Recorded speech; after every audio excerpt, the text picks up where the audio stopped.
In the heart of a charming town surrounded by rolling hills and winding streams, I grew up far from the city's glitz and glamour.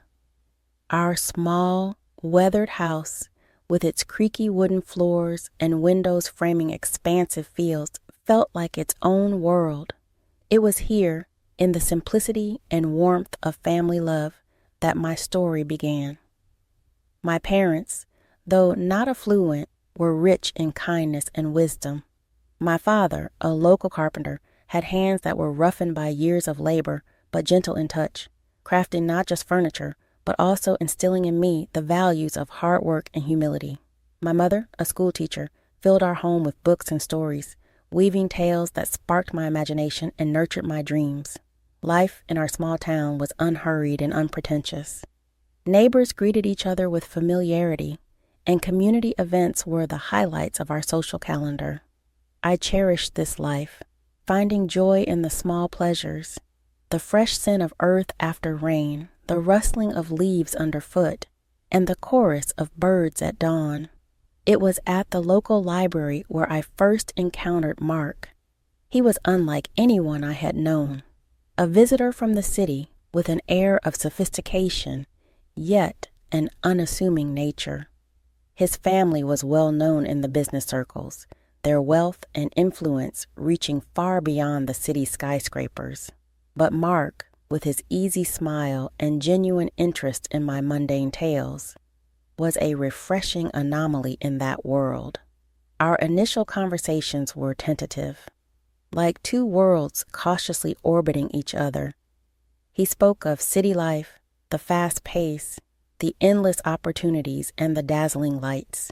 I shared stories of my town, the annual harvest festival, the serene walks by the stream, and the close-knit community.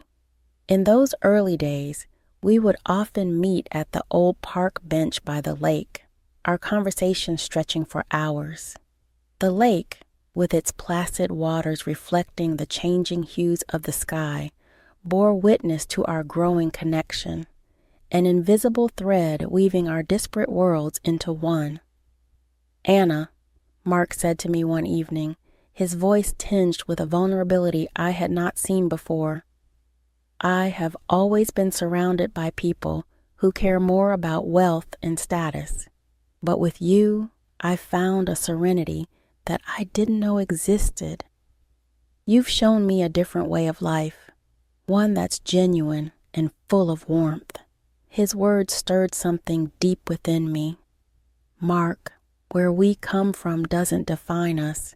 It's who we are when we're together that matters. You've brought a new perspective into my life, opening my eyes to dreams I never dared to have." As our relationship deepened, Mark confided in me about his family, particularly his mother, a woman of elegance but stringent expectations. He spoke of her with respect, yet there was an underlying concern in his words. "She has her own ideas about who I should be with. I'm just worried about how she'll react to us." I reached out, taking his hand in mine, feeling the slight tremor. "We'll face that together," I assured him. "Love isn't about backgrounds or expectations. It's about two people who choose each other against all odds." The day Mark proposed was as unassuming as our love. No grand gestures, just a heartfelt promise of a life together.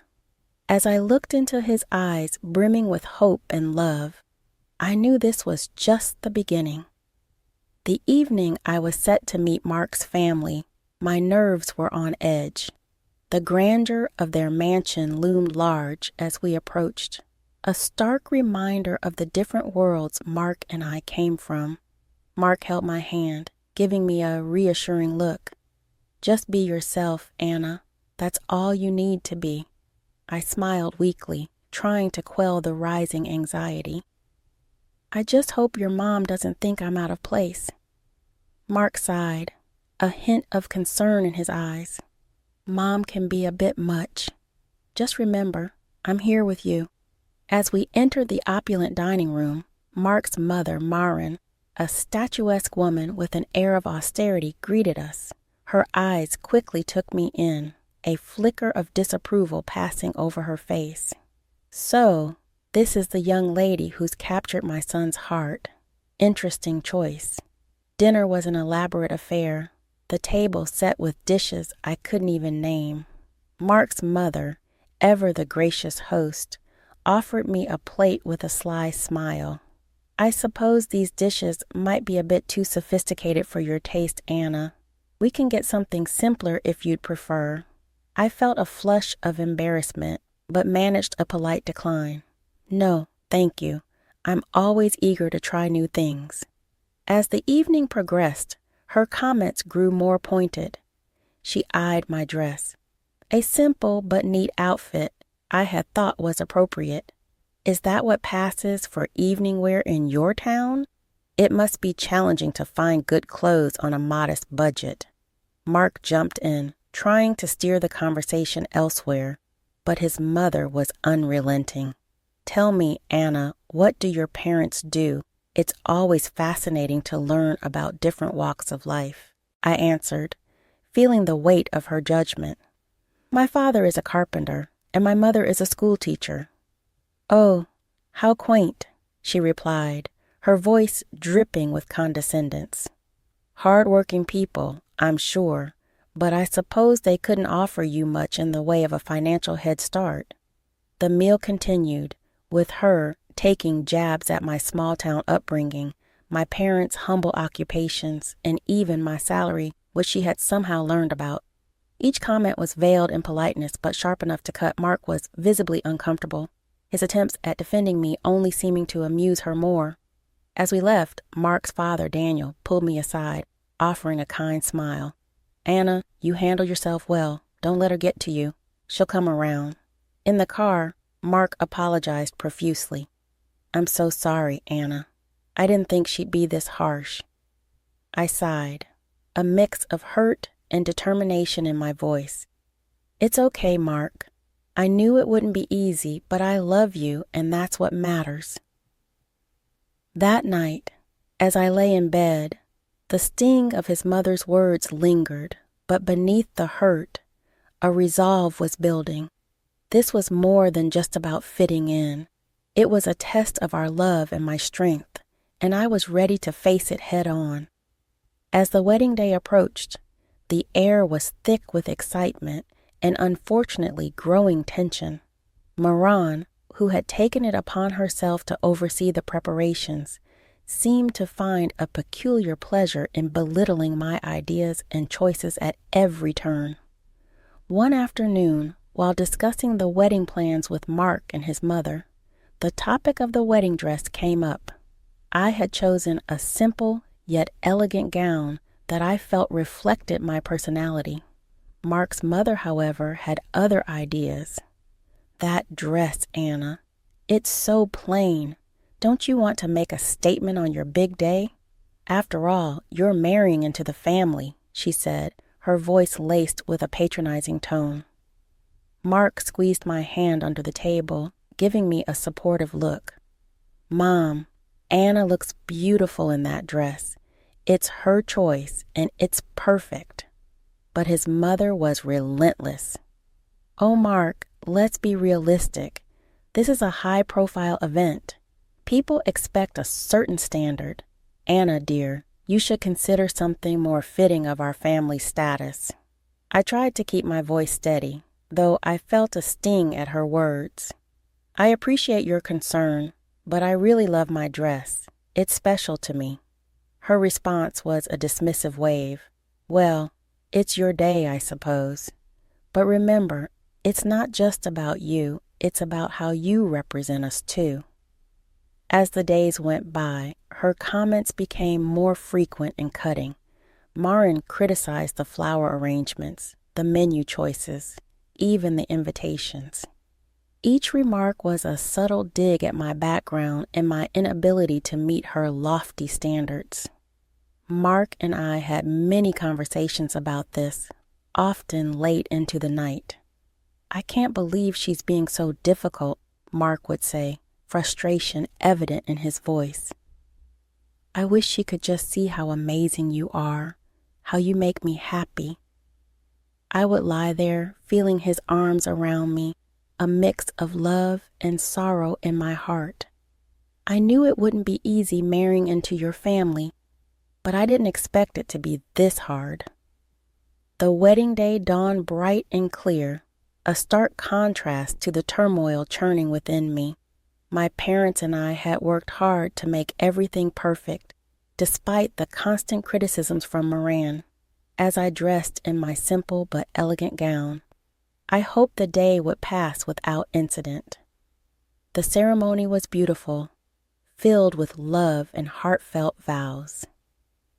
Mark's eyes shone with affection and promise as we said our "I do." However, looming over the joyous occasion was the apprehension of the reception to follow, particularly the speeches. As expected, Marin took the microphone, her presence commanding the room's attention. The air was thick with expectation as she began to speak. "Ladies and gentlemen," she started, her voice loud and clear. "Today, we have gathered to witness the union of my son Mark with Anna, a person from a different circle." Whispers spread through the guests. I felt a cold shiver run down my spine.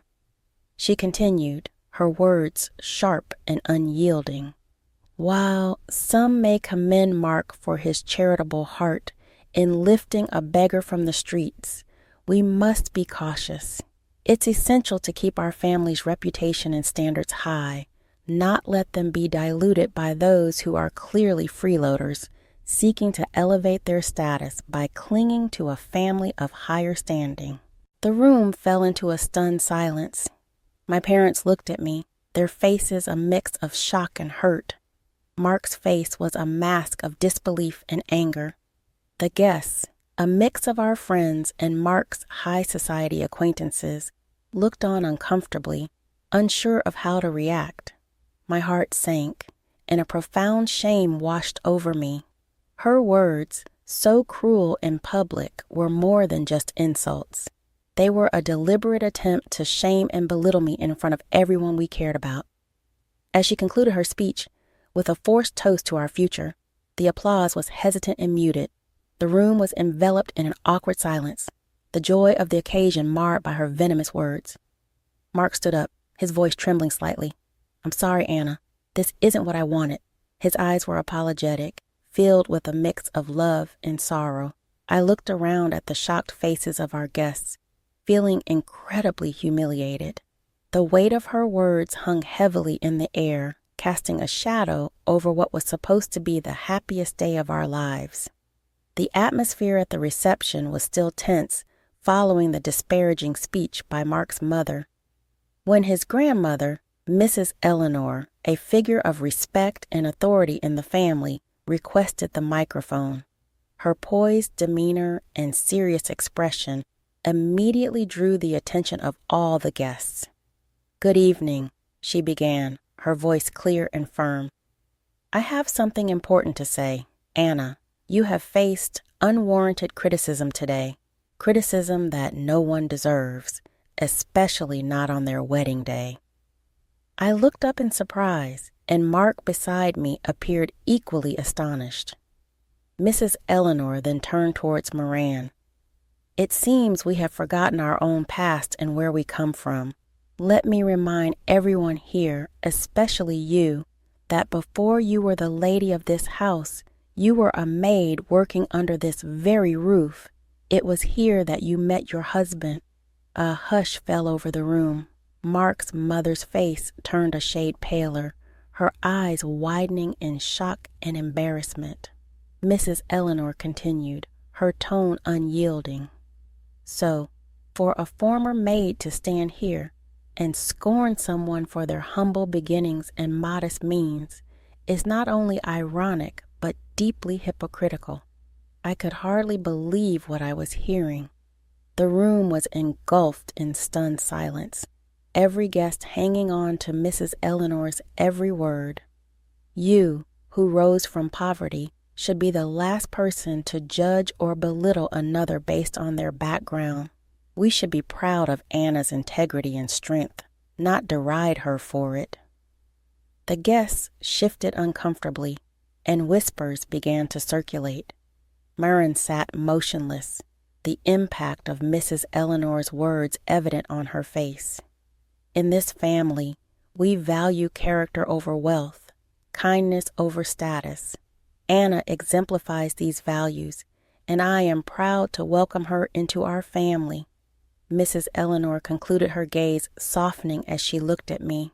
The room erupted into applause, a stark contrast to the earlier muted response. Moran sat there completely humbled, her earlier arrogance replaced by a visible sense of shame.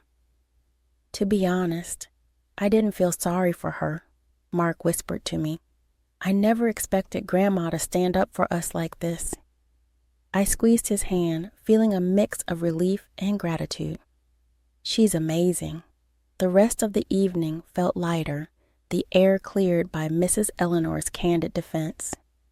Guests approached with warm congratulations and sincere smiles. I felt that they were all on my side. It felt damn good. As we left the reception hand in hand, I felt a renewed sense of confidence and belonging. Mrs. Eleanor's words had shifted the dynamics, breaking the insidious plan of a cruel and not-so-smart woman. The days after the wedding were heavy with an unspoken tension that hung over Mark's family like a dense fog. It all came to a head during a family meeting at Mrs. Eleanor's house, where the air was thick with expectation and apprehension. As we gathered in the grand living room, Mrs. Eleanor began without preamble, her voice firm and unwavering. What happened at the wedding cannot be overlooked. The way you spoke to Anna was disgraceful. She addressed Maren directly, her eyes sharp. Mark's mother, usually so composed, looked smaller somehow, her usual confidence diminished. Eleanor, I've already apologized to Anna, she said, her voice tinged with a hint of defiance. It's not just about an apology, Mrs. Eleanor retorted. Your actions reflect on this entire family. You've become accustomed to a lifestyle funded by the family's money without appreciating its value. Mark's father nodded in agreement, his expression serious. My mother is right. You've lost sight of what's important. Mrs. Eleanor then laid out her decision, each word deliberate and clear. I've decided to cut off the financial support you've been receiving. It's time you start contributing to this family instead of just taking. You'll need to find a job and learn to live within your means. The shock on Moran's face was evident. She turned to her husband, seeking support. You can't agree with this. She can't just cut me off like this. But Daniel surprised her. I stand with my mother on this.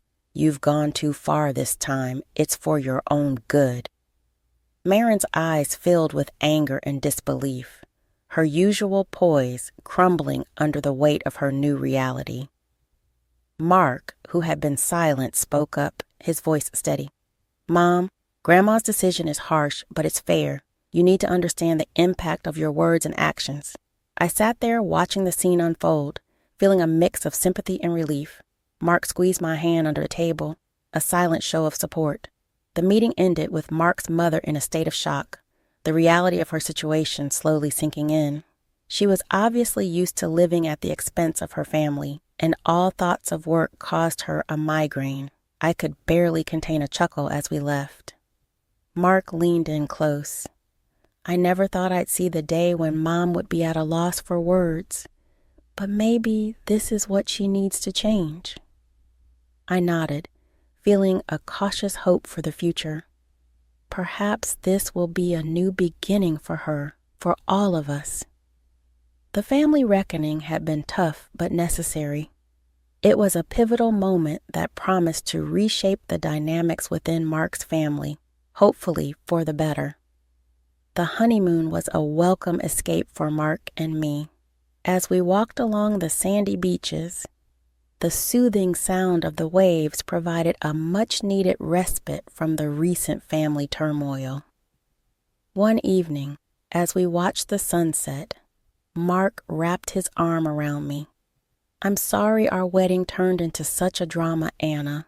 I wish things had been different." I leaned into him, feeling the warmth of his embrace. "It's okay, Mark. It wasn't your fault.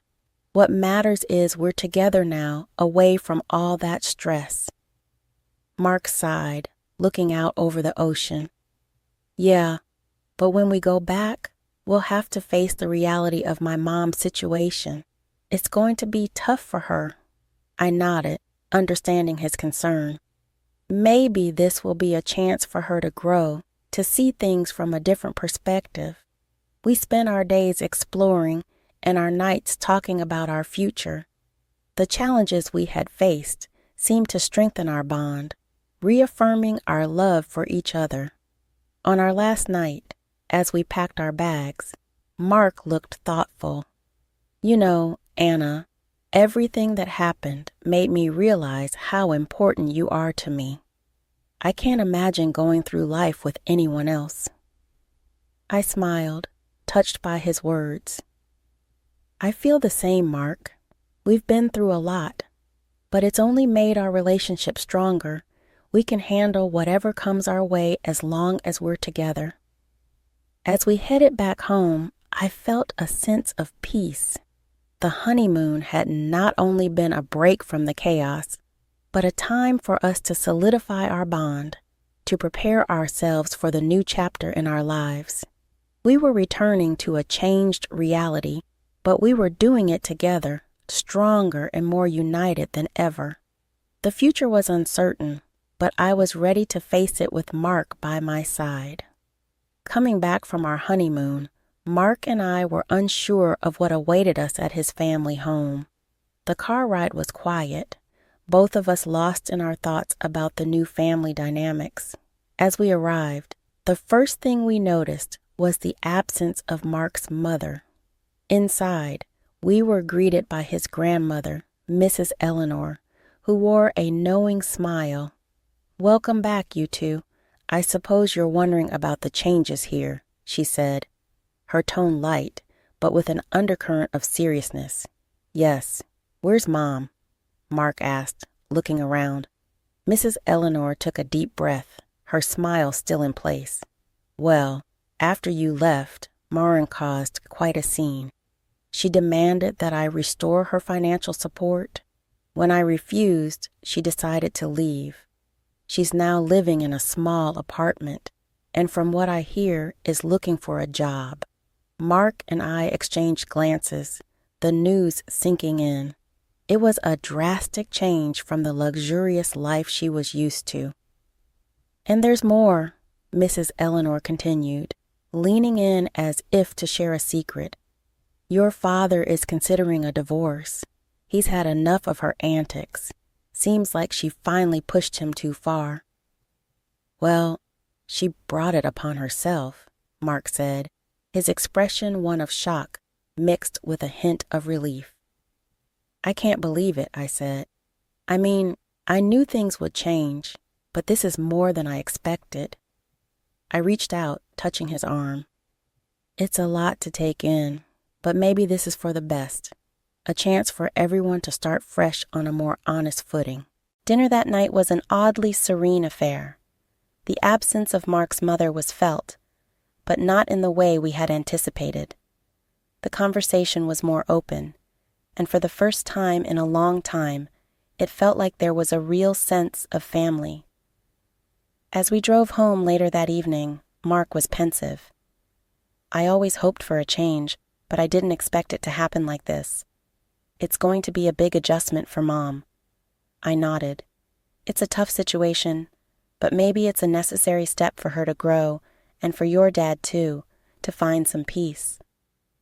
The ride home was reflective, both of us contemplating the new reality we were returning to. The family we left before the honeymoon was not the same one we were coming back to. It was a sobering thought, but, in many ways, a hopeful one. Change, though painful at times, was often the path to something better, and we were ready to face it together.